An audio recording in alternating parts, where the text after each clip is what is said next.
మళ్ళీ ఈవీఎంల కథ. విశేషం ఏంటంటే మహారాష్ట్రలో ఈవీఎంలు ట్యాంపర్ అవుతాయి, జార్ఖండ్లో ఈవీఎంలు ట్యాంపర్ అవ్వవు.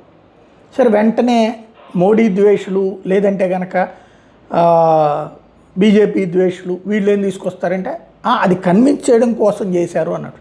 ఆ కన్విన్స్ చేయడం కోసం చేస్తే జార్ఖండ్లోనే చేయొచ్చు కదా, మహారాష్ట్రలో ఎందుకు చేయాలా అని అనుకోవచ్చా అంటే లేదు. ఇక్కడ పాయింట్ ఏంటంటే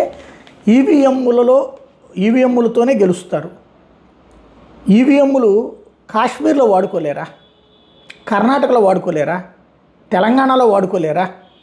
ఇంకోటి, బీజేపీ గెలుచుకోవాల్సినటువంటి ఏరియా కాశ్మీర్, అంత కష్టపడినటువంటి తర్వాత దెబ్బతిన్నటువంటి, మరి అక్కడే చేసుకోవచ్చు కదా. ఏదైతే ఓడిన ప్రతిసారి ఒక సాకు కావాలి, అది ఈవీఎం. గెలిచిన ప్రతిసారి తమ గొప్పతనం, అప్పుడు ఈవీఎంని డామినేట్ చేసి మరి గెలిచారు, అదే వింత.